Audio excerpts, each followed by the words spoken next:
jàngat nga ci am. alors Abdou Lahad Ndiaye il paraît que député Pastef la. si c'est évidemment quelqu'un bon un franche militant de Ousmane Sonko. je pense que aussi sa position moo waroon nekk position tous les députés de l'Assemblée nationale. parce que mënuñoo jël mobile money bëgg cee teg ay taxes yoo nga xamante ni si day gën a métti ñi nga xam ne ñoo di askan bi. je pense que Pastef bu fekkente ni si justement ñëw pour saafara jafe-jafe askan wi moo leen fi indi en plus ñoom ñu dem ci Assemblée nationale nga xam ne mooy pencum ndawi réew mi foofu la ñuy waxtaanee jafe-jafe askan wi il faut justement prendre li nga xam ne moo di position vis-à-vis du peuple sénégalais mais pas jël position boo xamante ni c'est juste que ni c'est l'avis wala lu neex li nga xamante ni moo di un leader politique pour nga mën a def loolu déjà ci loolu taxation mobile moo di même l'ASPAN yaakaar naa ñoom aussi ñu ngi proposer benn alternative pour 530 milliards de francs CFA de recettes fiscales déjà ñoom l'association des Sénégalais des établissements de paiement et des émetteurs de monnaie électronique moo nekk noonu daal dinañ publier tey ji mardi benn proposition détaillée boo xamante ne si ñeel benn taxation boo xamante ne si dina mën a équitable ci service de paiement yëpp yi nga xamante ne si daal dinay am ci biir réew mi ak itam ay transfert d'argent via yenn canaux digitaux yi nga xamante ne si mu fi daal di am déjà gis nañ fi àdduna toll ak li nga xam moo daan nekk mbirum technologie déjà ñoom bi ñu répondre projet gouvernement bi ci li nga xam ne moo nekk taxe mobile monnaie à 0,5% sur les transactions ak itam 1,5% sur les paiements de marchands buñ sukkandikoo ci ñoom kuréel googu nga xamante ni si ñoo bootu ci wàllu woowu ñoom nañ jàpp ne bi mesure mën naa risquer daal di réduire li nga xamante ni si moo di les volumes bi nga xam ne tolloo na ci 30% ba 50% mu nekk téeméer boo jël mën nga ci am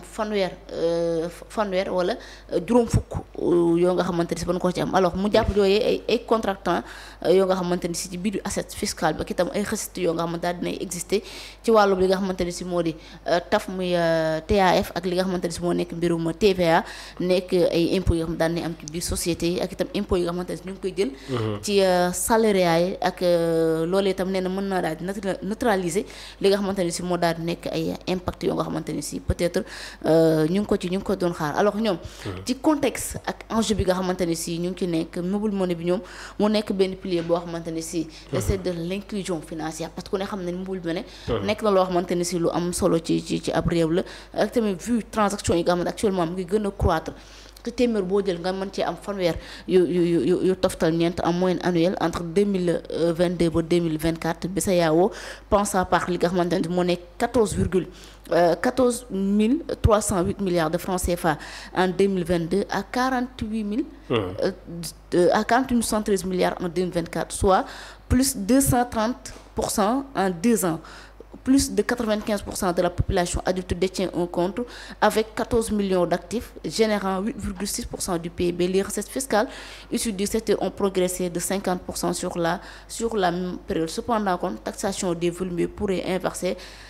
cette dynamique si les volumes mobile monnaie venaient à être taxés comme semble le prévoir la proposition actuelle du gouvernement. Loolu kon dina diminuer 30 à 50% sur la base des données observées dans d'autres pays, avertit le résumé ci ñoom ñi nga xam ñoo def ko. alors Cheikh li ñu ci mën a jàngal mooy que ne tey dogal bi nga xamante ni si gouvernement bi jël na ko ngir taxer li nga xam ne moo di mobile money bi boo defee transaction 0,5% boo defee dépôt mu daal di nekk li nga xamante ni si moo di 0,1%. loolu li mën a ñàkkloo réewum Sénégal mën naa nekk benn réduction bu toll ci 30 ba 50% par rapport ak li nga xamante ni si ñoom doon nañ ko am nga xamante ni si daan na augmenter ba 34% wala 50% wala soit plus de 230% diggante 2022 ak 2024 imagine toi tey bu ñu bàyyee mbir yi fa mu nekkoon lim ñu jural ak buñ ko indee tey ci li nga xamante moom la gouvernement bi indi man li ma jàpp lii day indi li nga xamante ni si moo di benn manque vision ak ñàkk yërmande ak ñàkk yitte goo xamante ni say am na ci gouvernement bi vis-à-vis du peuple sénégalais parce que quoi qu'on puisse dire li nga xamante ni si moom moo nekk mbirum mobile money loolu kenn waru koo taxé ñi nga xamante ni ñooy sénégalais parce que tey jii nañ toll ni àdduna dafa ubbeeku dafa vous n'êtes pas de la mesure non bokkuma ci mesure bi. man nee naa je suis en phase. avec li nga xamante ni si moom le député Abdou Lahad Ndiaye de Pastef di moom laa d'accord parce que même loolu genre mesure yi bu ñu koy jël mais il va falloir tamit ñu waxtaan ak ñi nga xamante ni si ñoo nekk les acteurs yi yëngu ci wàllu woowu noonu mais mënoo xëy jël ces mesures nga ne da ngay jël Sénégal bu nekk nga jël ci nga coppati 0,1% li mu jël nga jël ci ñaar dërëm ci li nga xamante ne si moom lay am mais alors sama genre gi man moom dootuma retiré wéeru xalaat moo ko sax orange ma ne moom waxaale moo ko ñëpp léegi taxi lay jël déjà barki dem yaa ngi dégg moom moo si sa muy la taxi bu mu jël sax kooku def ko ni man damaa war commencé tàmbali client yi pour ñu fayee cash. léegi imagine toi boobu temps nga xamante ni yow da nga naan am sa téléphone am sa connexion rapidement nga scanner même pas 5 minutes léegi ñoom dañoo bëgg a jël delloo Sénégal au 18e siècle wala 13e siècle pour lan la. ak fu ñu toll ci ouverture fu ñu toll ci modernisation fu ñu toll ci ay réformes profondes fu ñu toll ci li nga xam ne moo nekk mbiru technologie dëkk yëpp di avancer au moment où yeneen dëkk yi di avancer yow nga ne da nga jël askan nga delloo leen ginnaaw lii moom bu dul torture lii budul ñàkk yi ne ci askan lii budul ñàkk yërmande ci sa askan. kon lan la mën a doon man xawma lan laa ko mën a déterminer au moment où li nga xamante ne si moo nekk les grandes puissances ont échoué. de cette mesure. un pauvre pays comme le Sénégal bëgg cee am li nga xamante ne si moo di le potentiel bëgg cee réussir. man je dirais que c'est de l'impossible mënta nekk li ñu bëgg ni mënta nekk te bi mesure nan ko teg ci suuf nu mu gën a gaawee. nekkuñu fi pour di koppatu ci askan mais dañ leen fee teg pour ñu jariñ ñi nga xamante ne si moo di sénégalais yi.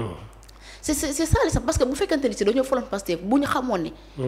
ñun bu ñu xamoon ni ban leen di voté ñoom bu ñu dikkee dañ leen di taxé ci seen transaction yi ngeen def dañ leen di taxé ci jeu de hasard yi ngeen def dañ leen di taxé ci li ngeen di jënd as néew dañ leen di teggi subvention yi yokkal leen ko kon wax dëgg yàlla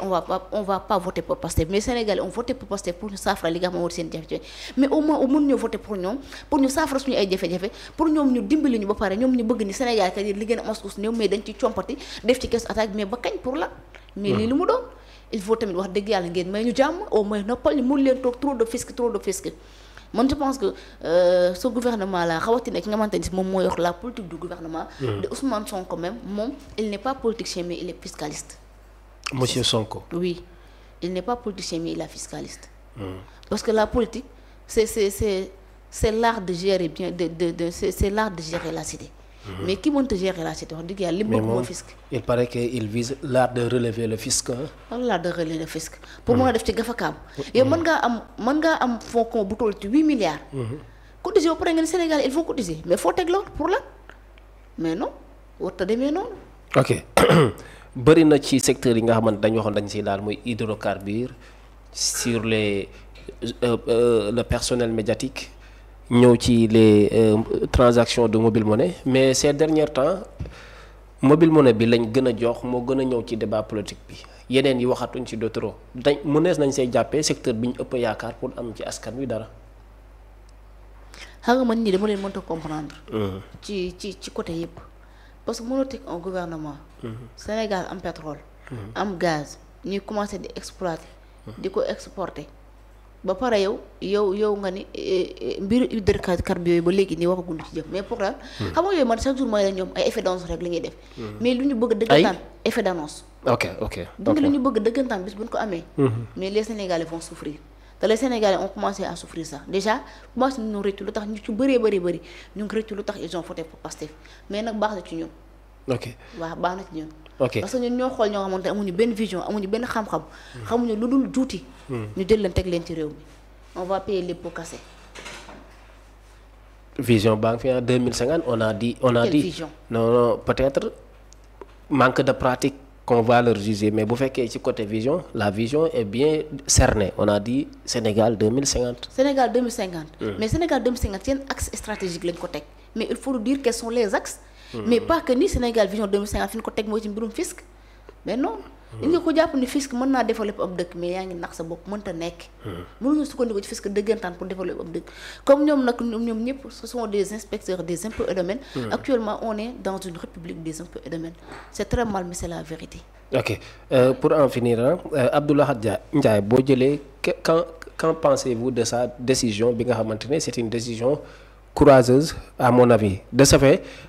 Moustapha Diakhaté moom ñàkk d'accord ak. troisième mandat moo tax mu quitté Benno Bokk Yaakaar Déthié Fall diggante max Idrissa Seck li ni mel la woon ay points lañ daakaar loon mu génn tey kii nii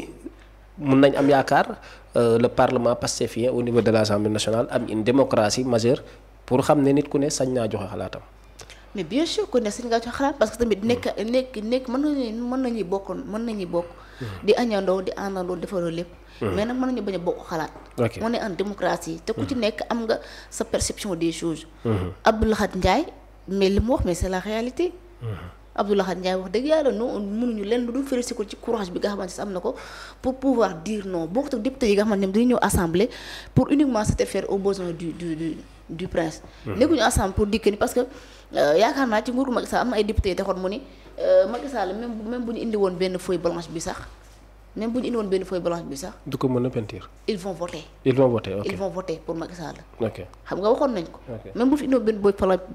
feuille blanche ils vont voter. mais bon je pense que Abdou Lahad Ndiaye nekkul ci député yi nga xamante ni si dañuy toog il se laisse manipuler bien il se laisse larguer. par li nga xamante ni si moo nekk des mots wala des événements parce que xam na li nga xamante ni si moo xew ci mbir mi. ñoom mën ñoo nekk di député de l'Assemblée nationale ñu wax leen ñu leen élu leen sur la bannière ci li nga xamante moo nekk pour ñu jàppale jafe-jafe askan pour ñu dem ci assemblée. layal askan wi li nga xamante moo nekk seen ay jafe ñoom ñu bëgg a satisfaire li nga moo nekk les désirs d'une seule personne là aussi warta mën a demee noonu te député Pastef Sénégal dañoo yàgg am li nga xamante ne si moo di yaakaar ci ñoom ñu bëri yaakaaroon nañu cette 15e législature sera loo nga xamante ni si tey ce sera révélateur bien sûr nga xamante ni si au moins dinañ taxaw lànk ci lépp loo xamante ne si moo nekk ay dérive luy noot askan wi aussi dinañ taxaw noot lànk ci li nga xamante moo nekk li nga xamante ne si mooy tey moo tax li nga xam ni moom la woy politique yi bëgg dañuy dikk def seen ay loi def seen ay règlement lii mooy am ay par force dina yaakaar na yooyu député tey dinañ taxaw lànk mais lu ñu gis tey mais des députés yoo nga xamante ni si ils ont des députés du parti du parti politique mais pas des députés au pouvoir et là mais pas des députés du peuple mais là je pense que tey Abdou Lahad Ndiaye c'est l'illustration parfaite député boo nga xamante ni justement il est au service de son peuple et je pense que war na mën a continuer ci lancé bi nit ku baax la gis nañ ko mu dem seeti fii Moustapha ci biir kaso bi man je pense que moom yenn guéguerre yeeg yenn discours de bas étage je pense que moom du ci nekk te il va prendre vraiment son courage à deux mains ba fexe loo nga xamante ne si lépp moo nekk loo xamante ne c'est pas l'intérêt du peuple sénégalais mu faxas ko taxaw jàkkaarloo ni leen laaj je ne suis pas d'accord te foofu la ñuy xaare tous les députés de l'Assemblée nationale que ce soit mu nekk de l'opposition mu nekk les députés inscrits wala takku que ce soit aussi les députés de Pastef nekk Pastef warta mën a tax nga bëgg a nekk ñu jéggal ma ci kàddu gi nga bëgg a nekk peut-être benn li ñuy tuddee si le nom n'est pas de trop mouton de Panurge mu nekk joo xamante ni saa na dañuy tënku ci benn affaire rek ñu ni acca là aussi il faut ñu bàyyi parce que ku ci nekk ci ñun muy maneen bëggoo àndandoo ci ab groupe rek ni lu chef bi digal rek loolu mooy am il faut savoir dire non parfois même ci nit ki nga àndoon sa mu nekk sa xarit nekk ñu lu mu bëgg rek encore mais parfois il faut savoir dire non il faut se ressaisir et il faut aussi prendre son courage à deux mains et il l'a fait justement jërëjëf ab bàcc la woon bu ñu daal di jagleel li jëm ci wàllum transaction